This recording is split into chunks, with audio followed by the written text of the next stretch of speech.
ఏపీలో నామినేషన్ల సందడి షురూ అయింది. ఇవాళ దశమి కావడంతో తిరుపతి, చిత్తూరు జిల్లాలో మంచి ముహూర్తం వేళ నామినేషన్లు దాఖలు చేశారు పలువురు అభ్యర్థులు. శ్రీకాళహస్తి నియోజకవర్గం నుంచి నామినేషన్ దాఖలు చేశారు సుధీర్ రెడ్డి.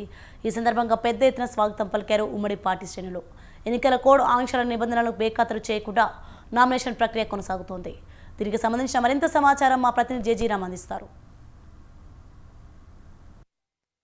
నామినేషన్ల పర్వం కూడా ప్రారంభమైంది. ప్రస్తుతం మనం తిరుపతి జిల్లా శ్రీకాళహస్తి వద్ద ఉన్నాము. శ్రీకాళహస్తిలో కూడా తెలుగుదేశం పార్టీకి సంబంధించినటువంటి అభ్యర్థి ఎవరైతే ఉన్నారో ఆ అభ్యర్థి కూడా పెద్ద ఎత్తున నామినేషన్ దాఖలు చేసేటువంటి పరిస్థితి కనపడుతుంది. బొజ్జల సుధీర్ రెడ్డి ప్రతి ఒక్కరూ కూడా అతని యొక్క తెలుగుదేశం పార్టీకి సంబంధించినటువంటి నేతలందరూ కూడా అతనికి సపోర్ట్ చేస్తూ, అతని కార్యకర్తలంతా కూడా సపోర్ట్ చేస్తూ వెనక నడిచేటువంటి పరిస్థితి కనపడుతుంది.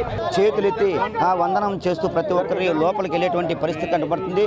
ఈ యొక్క భారతీయ జనతా పార్టీకి సంబంధించినటువంటి కోలా ఆనంద్, అదేవిధంగా ఎమ్మెల్యే అభ్యర్థి బొజ్జల సుధీర్ రెడ్డి, అదేవిధంగా మరో రకంగా చూసుకున్నట్టయితే ఎంపీ అభ్యర్థి వరప్రసాద్, అదేవిధంగా కొంతమంది స్థానిక నేతలు, గతంలో ఉన్నటువంటి మాజీ ఎమ్మెల్యే ఎస్సీవీ నాయుడు, వీళ్ళందరూ కూడా పూర్తిగా కూడా యొక్క నామినేషన్కి సంబంధించినటువంటి పేపర్స్ తీసుకొని మొత్తం కూడా ఈ యొక్క ఆర్ఓ కార్యాలయానికి వెళ్ళేటువంటి పరిస్థితి కనపడుతుంది. ఎవరైతే నామినేషన్లు వేస్తున్నారో వాళ్ళని, అదేవిధంగా వాళ్ళని బలపరిచేటువంటి వ్యక్తులు తప్ప మిగతా ఎవరిని కూడా పోలీస్ సిబ్బంది లోపలికి వెళ్లకుండా కూడా చర్యలు తీసుకున్నటువంటి పరిస్థితి కనపడుతుంది. ఎలక్షన్ కమిషన్కు సంబంధించినటువంటి రూల్స్ అండ్ రెగ్యులేషన్స్ కూడా ప్రతి ఒక్కటి తూచా తప్పకుండా పాటించేటువంటి పరిస్థితి కనపడుతుంది. అంటే ప్రతి ఒక్కరూ పెద్ద ఎత్తున ఈ యొక్క దాదాపు 2-3 గంటల పాటు ఉదయం 7 గంటలకు ఈ యొక్క కాళహస్తి నియోజకవర్గంలో మనం చూసుకున్నట్టయితే ప్రత్యేకించి తెలుగుదేశం పార్టీకి సంబంధించిన వాళ్ళు కావచ్చు, జనసేన పార్టీకి సంబంధించిన వాళ్ళు కావచ్చు, మరోవైపు మనం చూసుకున్నట్టయితే భారతీయ జనతా పార్టీకి సంబంధించిన ప్రతి ఒక్కరూ కూడా పెద్ద ఎత్తున ర్యాలీలాగా కూడా కాళహస్తి నియోజకవర్గంలో చేశారు.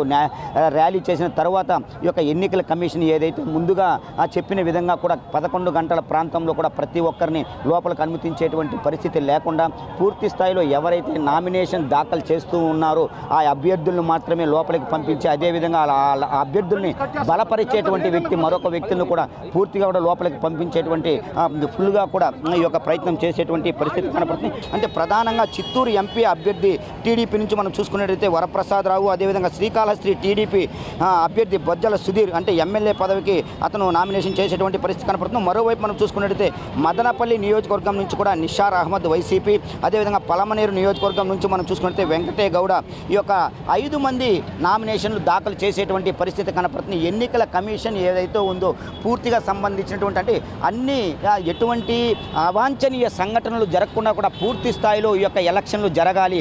ఎన్నికల కమిషన్ ఇచ్చినటువంటి ఈ యొక్క నిబంధనలు ఏవైతే ఉన్నాయో ఈ నిబంధనలు తూచా తప్పకుండా కూడా ఈ ఆర్ఓకు సంబంధించినటువంటి అధికారులు పూర్తి స్థాయిలో కూడా ఈ యొక్క సీసీ కెమెరాల పర్యవేక్షణలో కూడా ఈ యొక్క మొత్తం తంతంతా జరిగేటువంటి పరిస్థితి కనపడుతుంది. నామినేషన్లు వేసేటువంటి అభ్యర్థులు వాళ్ళని బలపరిచేటువంటి నాయకులు మాత్రమే లోపలికి అలో చేస్తున్నారు. పూర్తిగా కూడా 11 గంటల నుంచి 3 గంటల వరకు కూడా ఈ యొక్క నామినేషన్ ప్రక్రియ కొనసాగుతూనే ఉంటుంది. ఇవాళ దశమి రోజు పురస్కరించుకుని పెద్ద ఎత్తున నామినేషన్లు దాఖలు చేసేటువంటి పరిస్థితి కనపడుతుంది.